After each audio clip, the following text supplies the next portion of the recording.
Hello আমার প্রাণের প্রিয় মিষ্টি বন্ধুরা, কেমন আছো তোমরা? আশা করি সকলেই অনেক ভালো আছো আর ভালো থাকারই কথা, কারণ তোমরা আমার গল্প শুনে যে মজা পাও তাতে সবাই অনেক ভালো আছো।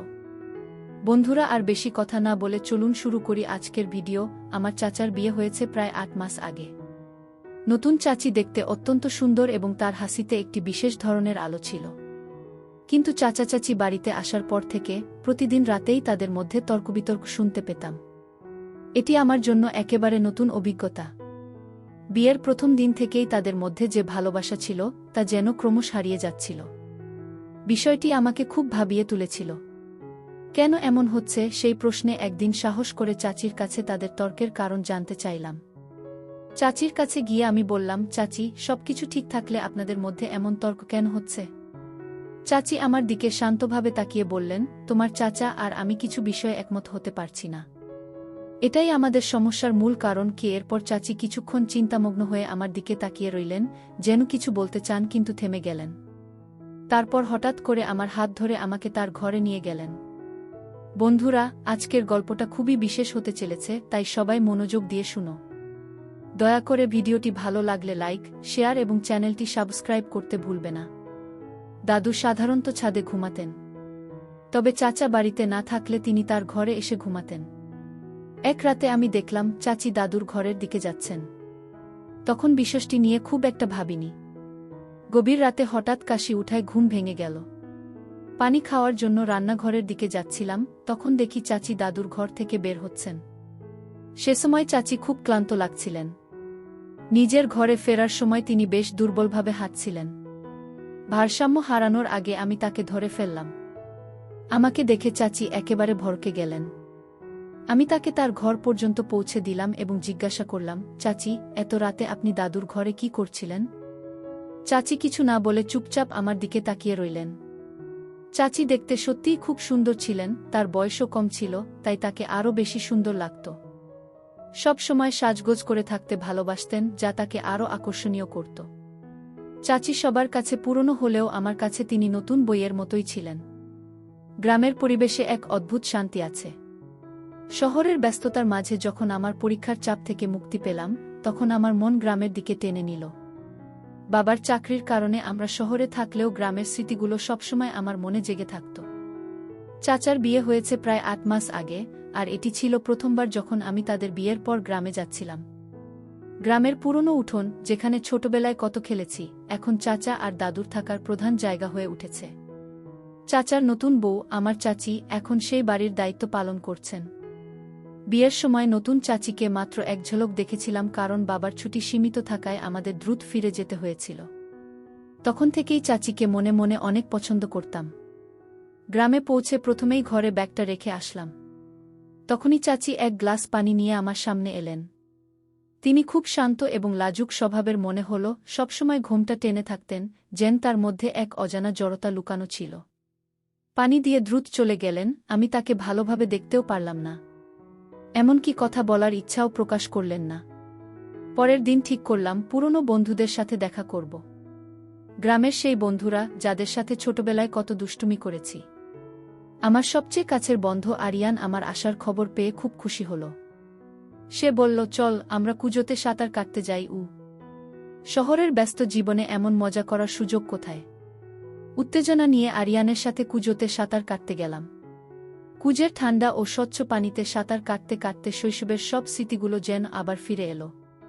সাঁতার কাটার পর আরিয়ান আমাকে তার খামারের বাড়িতে নিয়ে যাওয়ার প্রস্তাব দিল। সেখানকার প্রাকৃতিক সৌন্দর্য, সবুজ ক্ষেত আর চারপাশের নিস্তব্ধতা আমার জন্য এক নতুন অভিজ্ঞতা ছিল।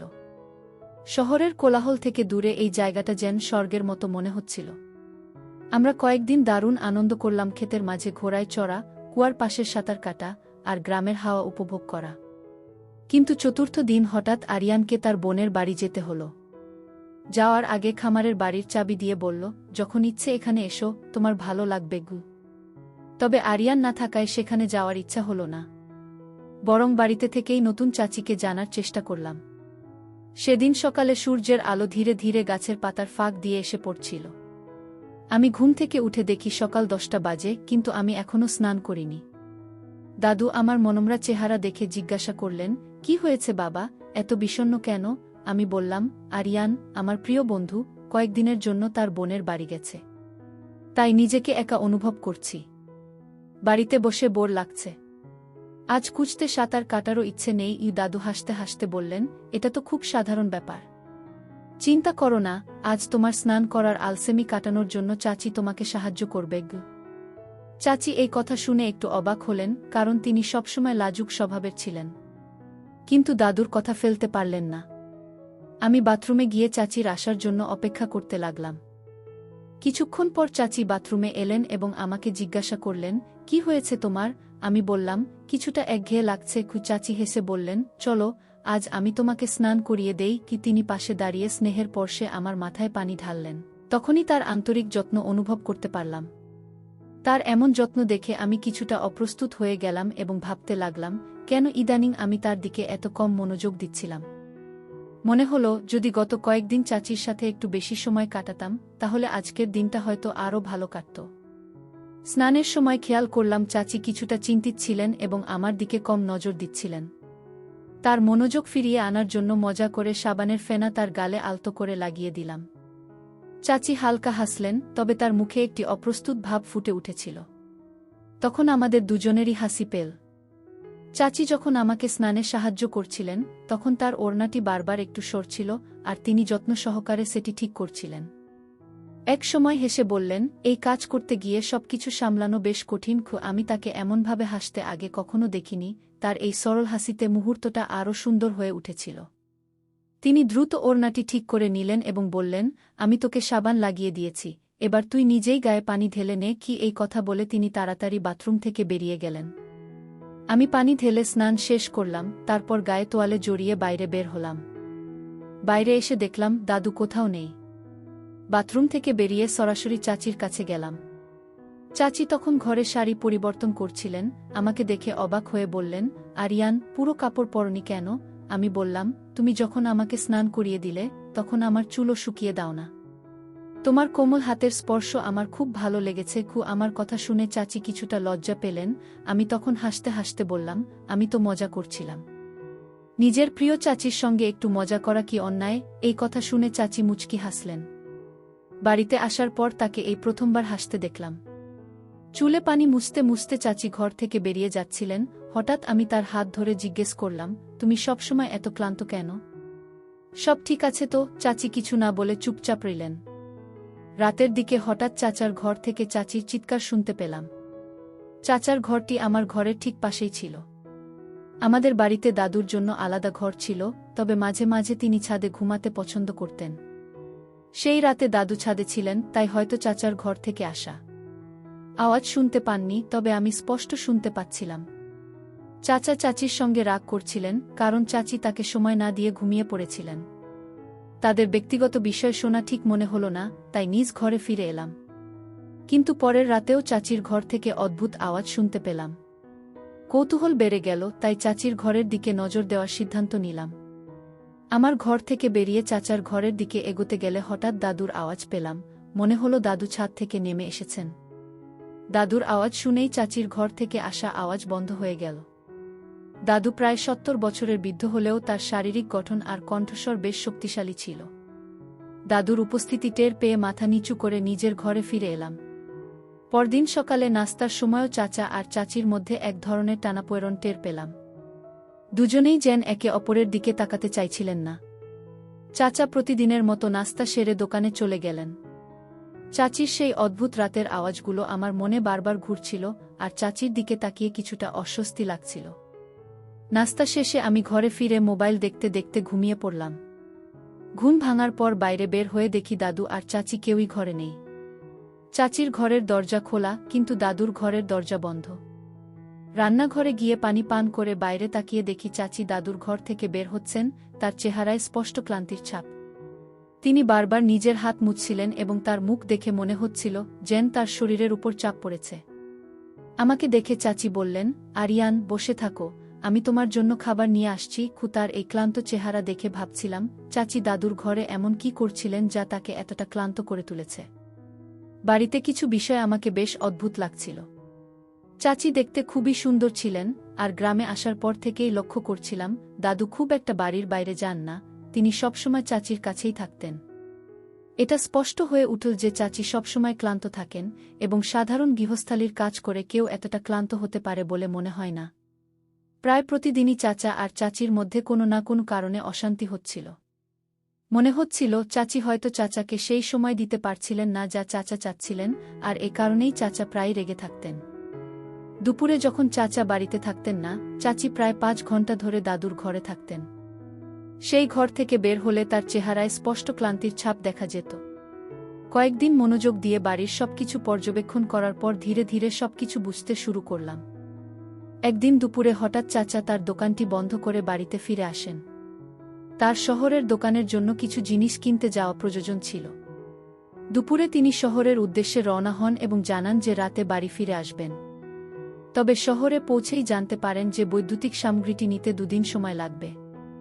ফলে তার শহরে থাকার সময় 1 দিন থেকে বেড়ে 2 দিন হয়ে যায়। যখন বিষয়টি জানা গেল, আমার বাবা মা তাকে আরও 2 দিন শহরে থেকে কাজ সম্পূর্ণ করতে বলেন। এভাবে চাচা 4 দিন বাড়িতে থাকবেন না। দাদু সাধারণত ছাদে ঘুমাতেন, কিন্তু চাচা বাড়িতে না থাকলে তিনি তার ঘরে গিয়ে ঘুমাতেন। এক রাতে আমি লক্ষ্য করলাম চাচি দাদুর ঘরের দিকে যাচ্ছেন, তবে তখন বিষয়টি নিয়ে আমি তেমন ভাবিনি। গভীর রাতে হঠাৎ করে আমার কাশি উঠল, ঘুম ভেঙে গেল। পানি পান করতে রান্নাঘরের দিকে যাওয়ার পথে দেখলাম চাচি দাদুর ঘর থেকে বের হচ্ছেন। চাচির বেশ ক্লান্ত লাগছিল, এবং ঘরে ফেরার পথে ভারসাম্য হারানোর আগে আমি তাকে ধরে ফেললাম। আমাকে দেখে তিনি ভড়কে গেলেন, তবে আমি তাকে তার ঘর পর্যন্ত পৌঁছে দিলাম।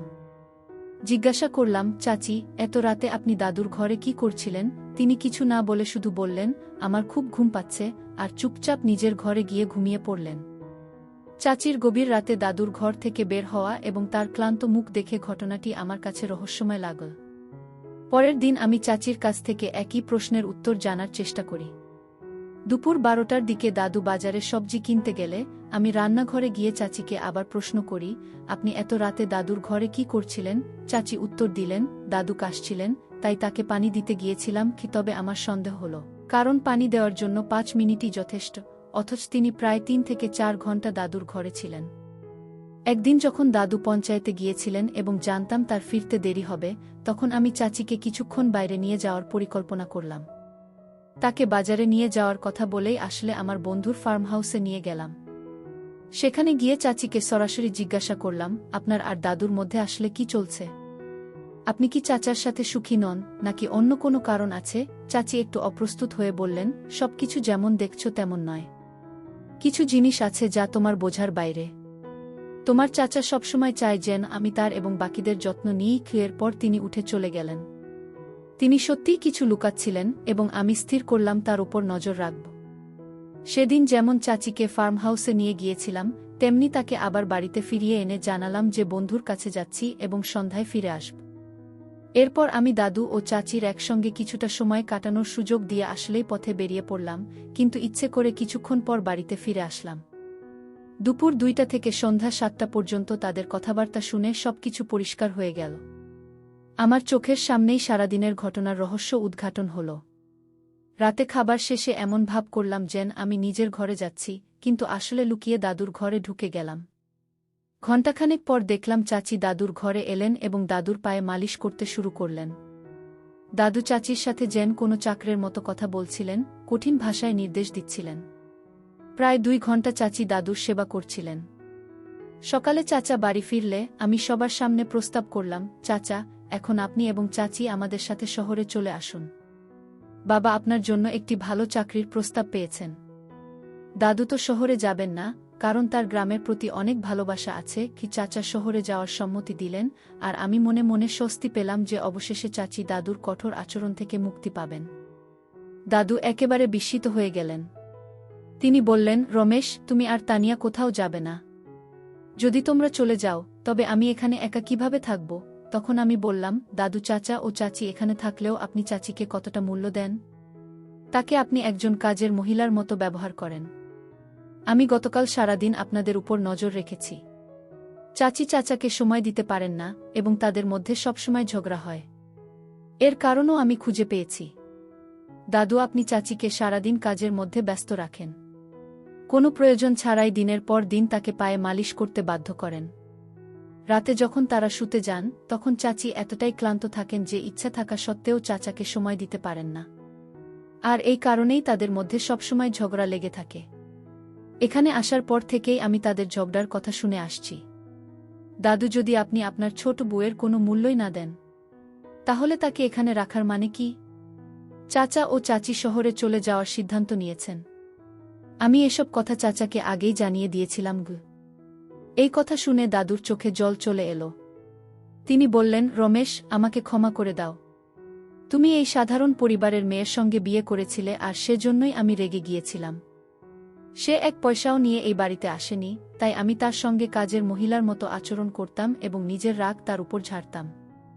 ইচ্ছে করে তাকে সারাদিন কাজের মধ্যে ব্যস্ত রাখতাম, যাতে সে রাতে তোমাকে সময় দিতে না পারে এবং তোমাদের মধ্যে ঝগড়া বাঁধে।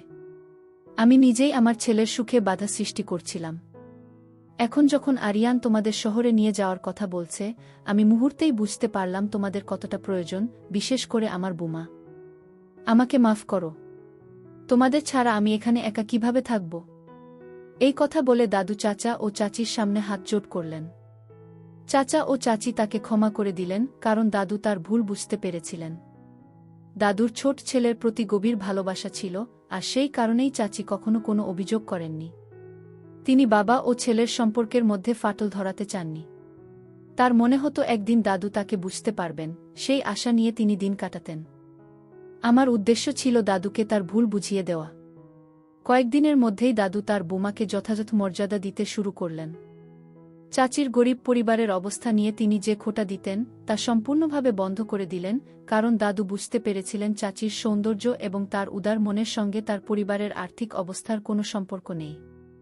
বন্ধুরা, মানুষের আসল সৌন্দর্য তার ব্যবহার আর কথাবার্তায় থাকে, টাকার মধ্যে নয়। তাই কাউকে তার সম্পদের উপর বিচার না করে তার স্বভাব ও আচরণের উপর ভিত্তি করে প্রকৃত মূল্যায়ন করা উচিত। গল্প এমন একটি মাধ্যম যার মাধ্যমে আমরা শুধু বিনোদনই পাই না, বরং আমাদের অভিজ্ঞতা, চিন্তা ও অনুভূতিও শেয়ার করতে পারি। গল্প বলা, শোনা এবং পড়া মানব সভ্যতার একটি গুরুত্বপূর্ণ অংশ। এটি কেবল আমাদের একে অপরের কাছাকাছি আনে না, আমাদের শিক্ষা দেয়, অনুপ্রাণিত করে এবং কখনো কখনো আমাদের গভীরভাবে ভাবায়।